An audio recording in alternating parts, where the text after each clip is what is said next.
Estamos viviendo en la actualidad en una sociedad donde ha influenciado grandemente en el modo de vivir de muchos, de miles de personas. Increíblemente, gran parte de ellas son parte de la iglesia evangélica, que aceptan una cultura que contradice la Biblia y, lastimosamente, los grandes errores que distintas investigaciones han descubierto dentro de la iglesia ha causado que muchos vivan lejos de la palabra de Dios, donde más del 60% de evangélicos, por ejemplo, están tolerando muchos errores antibíblicos que el diablo sembró y siguen cualquier enseñanza errónea, difundida por malos pastores, difundida por la cultura del mundo, que muchas veces la iglesia está tolerando el día de hoy. Hay un poco compromiso del creyente en vivir lleno del Espíritu conforme dice la Biblia que seamos, y no como pensamos creer estarlo, según las tradiciones y enseñanzas de hoy. Una de las muestras de falta de conocimiento de la voluntad de Dios es en el tema de las relaciones, el noviazgo, el matrimonio, aún desde el tema en pretender formar una relación estable con alguien, sin comprender si es realmente la voluntad de Dios o no dar el paso siguiente con esa persona. Es por eso que mostraremos 5 señales que están queriendo entablar un futuro serio, un futuro matrimonial con la persona incorrecta. Es decir, no es la voluntad de Dios la decisión que están tomando. El fin de este vídeo es para aquellos que aún no han dado la consumación del matrimonio, ya que eso lo hablaremos en otro vídeo. Número 5. Pretender casarse con un no cristiano. Muchas personas excusan estas circunstancias por diversas razones, creyendo que ellos son los que van a convertir a esa persona, pero la Biblia es clara en esto. 2 Corintios 6:14. No os unáis en yugo desigual con los incrédulos, porque qué compañerismo tiene la justicia con la injusticia, y qué comunión la luz con las tinieblas. Son 2 reinos que se oponen. Uno está marcado por la justicia, está marcado por la luz de Cristo, los creyentes y Dios, mientras que el otro está marcado por la injusticia, por las tinieblas, por Belial, por los demonios, por los incrédulos, por los ídolos. No hay posibilidad de que se puedan unir estos 2 reinos en algún convenio, en algún momento, bajo alguna comunión o bajo alguna armonía, algún beneficio mutuo, porque uno es terrenal, mientras que el otro es celestial. Uno es mortal, el otro vivifica. Uno es material, pero el otro es espiritual.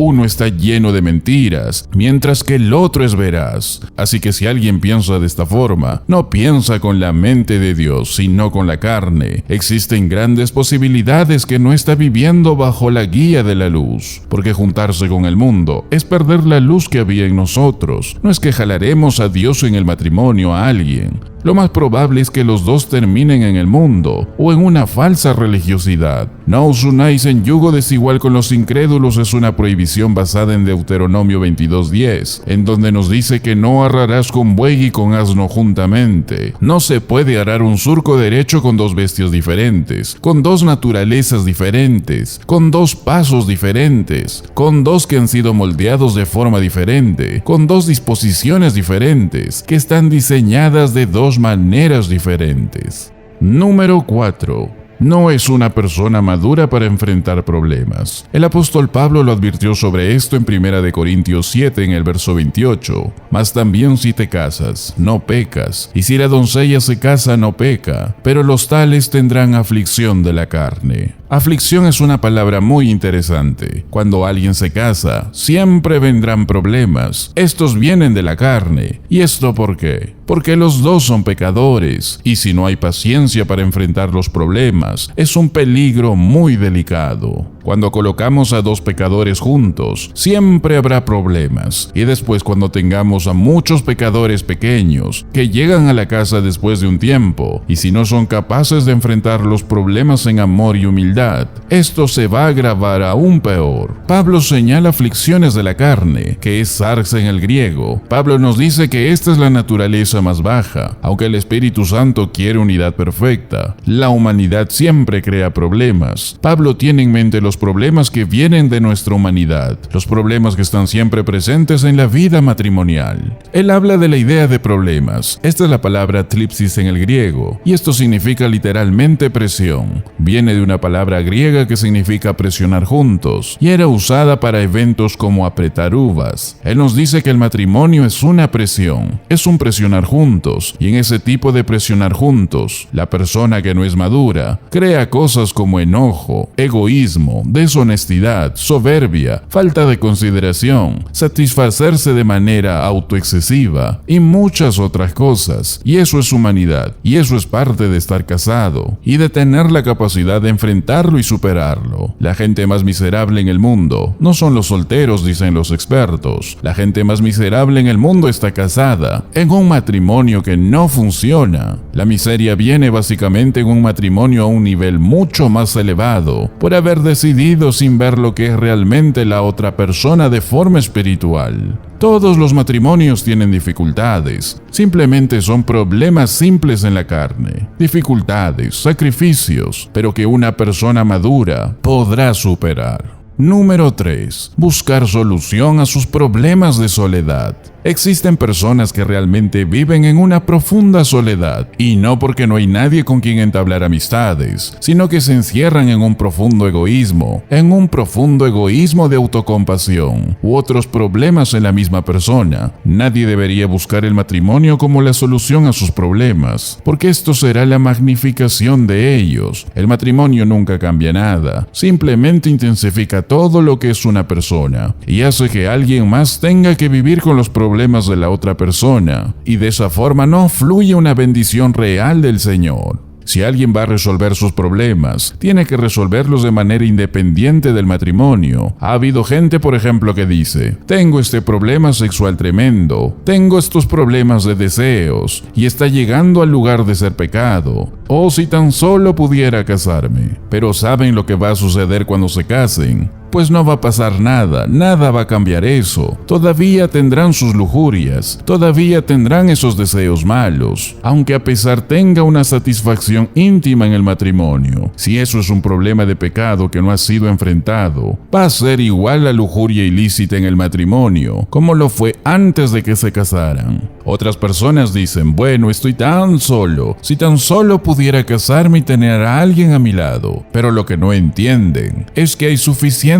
personas en el mundo que esa persona pudiera conocer y amar. Pero normalmente cuando esto pasa, cuando una persona que está súper sola llega a casarse, va a seguir levantando muros en torno a sí mismo, va a sentirse de igual forma súper sola, aunque esta vez esté casada, y el riesgo de hacer caer a la otra persona en lo mismo. Por esa razón, el matrimonio no es la solución a los problemas. El matrimonio es la solución a una cosa para el cristiano, y solo una, y es la necesidad de ser obediente a la voluntad de Dios. Si Dios quiere que estés casado, entonces cásate con la persona correcta, únicamente si eso es claramente la voluntad de Dios. Pero ser atraído por una persona que muestre este tipo de madurez ciertamente es peligroso.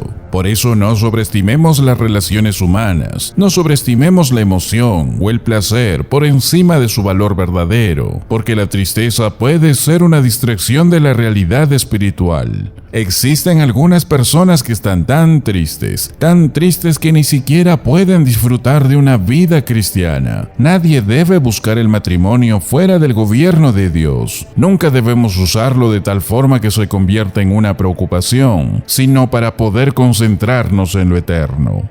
Número 2. No existe una completa veracidad de su cristianismo. Mucha gente en la actualidad creó una especie de cristianos culturales o cristianos religiosos que se dicen llamar cristianos o evangélicos. No solo porque alguien te diga: soy cristiano porque voy a la iglesia casi siempre, significa que sea un cristiano. Eso no significa que sea un seguidor comprometido. Y para saber esto, simplemente es con solo ver a dónde se encuentra su enfoque principal. espiritual es ver si está en las cosas del espíritu o está en las cosas de la carne. Si estás conociendo a alguien y conversas con él o ella y su lenguaje no es nada para la gloria de Dios, en su comunicación habitual no está Dios en su lenguaje, no escuchas acerca de Jesús, no escuchas acerca de su fe, no escuchas acerca de la Biblia, o no habla de su vida en la iglesia, o no se menciona de su ministerio, esta es una señal de alerta sobre esta persona. Las personas hablan primero sobre lo que más valoran en su vida, y si no muestran una vida espiritual, es realmente muy peligroso. El que es de Dios, habla de Dios, vive para Dios. Gálatas 5:16 nos dice la Biblia: digo pues, andad en el Espíritu. Andad literalmente en el griego significa que nos mantengamos caminando en el Espíritu, que no nos desviemos de eso. Aquellos que viven de esta forma no satisfacerán los deseos de la carne, superan su pecaminosidad, superan sus deseos malos, superan las tentaciones de Satanás, todo simplemente andando en el Espíritu. Y aquel que no vive de esta forma terminará arrastrado y arrastrando a otros a deseos carnales y no espirituales.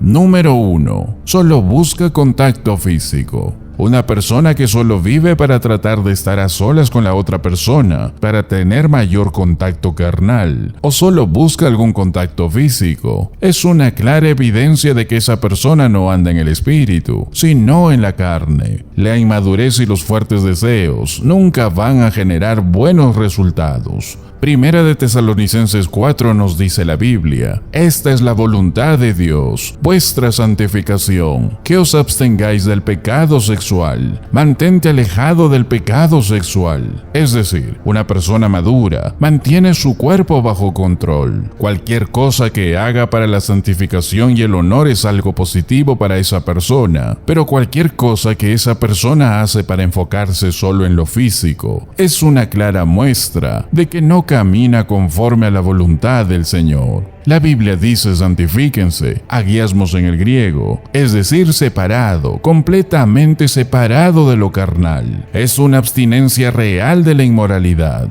Cualquier persona que viva de forma contraria es una muestra de un severo peligro y aún el cuestionamiento de su vida cristiana.